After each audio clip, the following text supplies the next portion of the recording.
Hello guys, स्वागत है आप सभी लोगों का हमारे चैनल मनवापत हिंदी पर। तो गाइस, आज मैं एक्सप्लेन करने जा रहा हूं बुक ऑफ एस्पर के चैप्टर नंबर 766 को। तो अब इस एपिसोड की स्टार्टिंग में हमें यूनाई को दिखाया जाता है, जो कि सभी एल्डर्स को अपनी मदद करने के लिए आते हुए देखकर हैरान अपने होने कहता है, क्या ये सभी लोग अपनी रिस्की फाइट्स को जल्दी से खत्म करके यहाँ पे मेरी मदद के लिए आए हैं? थैंक यू मेरे सभी साथियों, मुझसे इतना ज्यादा प्यार करने के लिए। इसी के साथ में हमें उनके ऑपोजिट साइड का सीन दिखाया जाता है, जहां पे कि लोकलैंड की इथीरियल स्टेज एक्सपर्ट्स को देखकर विहेवन के बाकी के सभी एल्डर्स भी पीछे नहीं हटते और जल्दी से उन सभी लोगों के सामने जाते हैं। अब उन लोगों में होने वाली है बराबर की टक्कर, जहां पे कि एक तरफ मिस्टिकल हेवन सेक्ट के सभी एल्डर्स और दूसरी तरफ हमारे लोकलैंड के टॉप 5 इथेरियल स्टेज एक्सपर्ट्स। तो इधर मिस्टिकल हेवन सेक्ट का एल्डर, जैसे कि लोकलैंड के एल्डर्स के पावर के बारे में अभी नहीं पता, एरोगेंट तरीके से एल्डरले और बाकी सभी लोगों से कहता है, भागो, आखिर तुम लोग यहां से क्यों नहीं भाग रहे हो? कुछ बेवकूफ स्टेज एक्सपर्ट्स यहां पे सिर्फ और सिर्फ रेड स्टेज और पर्पल स्टेज के कल्टीवेटर्स को बचाने के लिए आ गए, लेकिन क्या तुम्हें पता है कि अब तुम लोग और भी ज्यादा बदतर स्टेज में आ चुके हो और वो लोग तुम्हारी बेड़ियां हैं जो कि तुम्हारे भाग्य को सील कर देंगी। मगर एल्डरली उस एल्डर की बात को इग्नोर करते हुए यूनाई से कहते हैं, क्लैन हेड, आप लोग यहां से फ्लाइंग टाइगर आर्मी को लेकर चले जाइए और हम लोग यहां पे उन लोगों को आपका पीछा करने से रोकेंगे।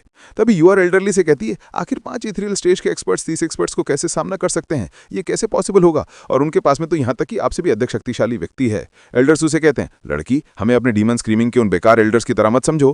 क्लैन हेड के साथ में हमारी बातें बिल्कुल एक मिलिट्री के सोल्जर की तरह है और हम लोग जो कहते हैं वो करके दिखाते हैं, इसलिए हम लोग उनमें से किसी को भी अपने से आगे नहीं जाने देंगे, वरना तो फिर मेरा सिर भी खतरे में पड़ जाएगा। तो एल्डर्स की बात सुनकर के यूआर काफी ज्यादा शॉक हो गई होती है और अपने मन में कहती है, क्या लोकलैंड के रूल्स इतने ज्यादा स्ट्रिक्ट होते हैं? क्या वाकई में ये 30 के लिए रोक पाएंगे? तब उन्होंने इसमें एक और कठोर शर्त छोड़ दी है, इनमें से किसी को भी बचकर जाने नहीं दिया जाएगा। यूआर एक तरफ ही सब सोच रही होती है, दूसरी ओर यूनाई एल्डरली और बाकी सभी लोगों से कहता है, ठीक है तो वेनरेबल्स, अब ये सब कुछ मैं आप सभी लोगों के ऊपर छोड़ देता हूं और हम लोग यहां से ट्रेजरी रूम की और डीमन स्क्रीमिंग सेट के डिसाइपल्स के साथ में जुड़ने जा रहे हैं। कहते हुए यूनाई फिर से यूआर के हाथ को पकड़ता है और जल्दी से उसे पकड़कर उसे उड़ा करके अपने साथ ले आते हुए कहता है, फ्लाइंग टाइगर आर्मी, जल्दी से मेरे पीछे पीछे आओ। साथ ही यूनाई, यूआर और फ्लाइंग टाइगर आर्मी वो सभी के सभी लोग वहां से चले जाते हैं और बाकी के सभी एल्डर्स मिस्टिकल हेवन सेट के सभी एल्डर्स को रोकने के लिए खड़े हो जाते हैं। तो यूआर ये सब देखते हुए यूनाई से पूछती हैं, क्या तुमको वाकई में यकीन है कि ये लोग सच में 1 वर्सेस 6 की फाइट कर पाएंगे?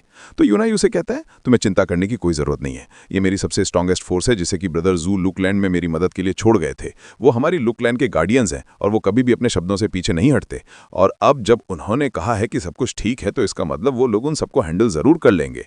ऐसा कहते हुए यूनाई और यूआर वहां से काफी दूर निकल जाते हैं। एल्डरली बाकी के सभी एल्डर से कहते हैं, अब जबकि क्लैन हेड बिल्कुल सेफ हो चुके हैं, तो अब हम लोग अपनी पूरी ताकत के साथ में इन सभी लोगों के साथ में लड़ सकते हैं। इतनी बात सुनते हैं दोनों यान elders, Elder you, Elder Q और एल्डरली, सभी लोग अपनी पूरी फुल पावर्स को अनलीश करते हैं और अगली फाइट के लिए पूरी तरह से तैयार हो जाते हैं। जबकि ये देख मिस्टिकल हेवन उन लोगों के ऊपर हंसते हुए कहता है, ओ, तो अब तुम लोग शो ऑफ कर रहे हो? तुम कह रहे हो कि तुम पहले उनके होते हुए इतना कुछ नहीं कर सकते थे? क्या तुम लोग भूल गए कि तुम लोगों को ये ताजा घाव अभी किनसे मिले हैं? क्यों कहते हैं, हम लोगों ने जानबूझकर अपने ऊपर चोट पहुंचवाई थी, तो फिर हम इतनी जल्दी आखिर क्लैन को बचाने के लिए कैसे आ सकते थे? नुकसान पहुंचाने का एकमात्र यही मौका तुम्हारे पास में था, जिसे कि अब तुम लोग यूज कर चुके हो।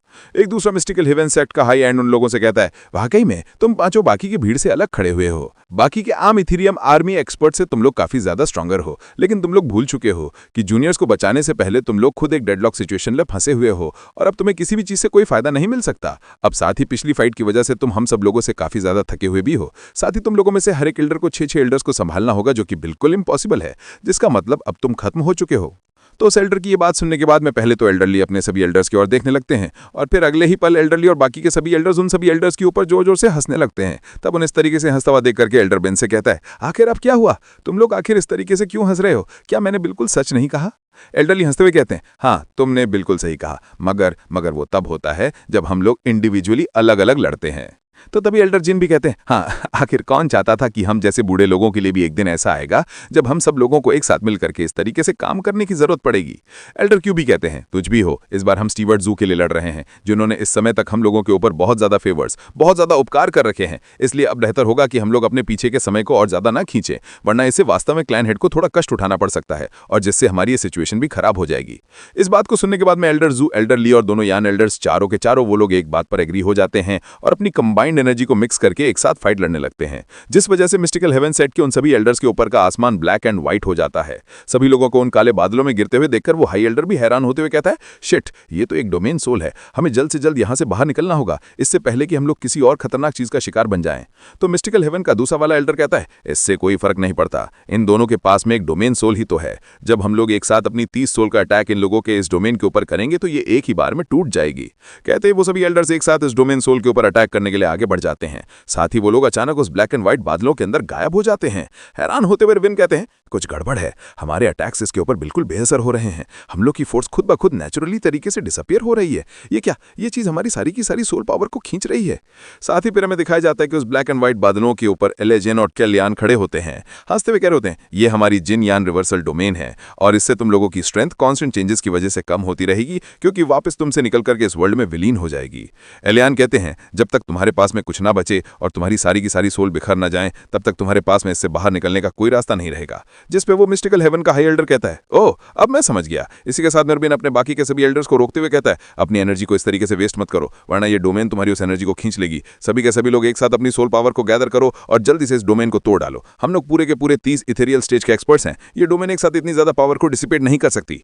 एले जिन भी हंसते हुए कहते हैं, बिल्कुल सही, जिन यान रिवर्सल के पास जन और यान की कैरेक्टरिस्टिक्स होती हैं, इससे कोई फर्क नहीं पड़ता कि इसके अंदर कितने सारे लोग हैं, ये उसके अंदर हर एक की पावर को खींचती रहेगी जब तक वो अकेले काम करेंगे, लेकिन एक साथ मिलकर के तुम यहां से बाहर निकल सकते हो। जिसके साथ ही पैरेलल भी हंसते हुए एकदम फियरलेस तरीके से अपनी पावर्स को अनलीश करते हुए कहते हैं, कोई दिक्कत नहीं है। इसी के साथ में अचानक उनकी पावर्स अनलीश करने की वजह से अंदर उस डोमेन का माहौल और भी ज्यादा काला पड़ने लगता है।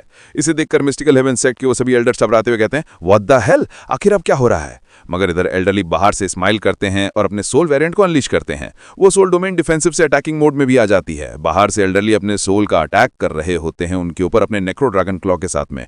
हिट होकर के वो सभी डोमेन के अंदर खड़े एल्डर्स काफी ज्यादा घायल होने लगते हैं।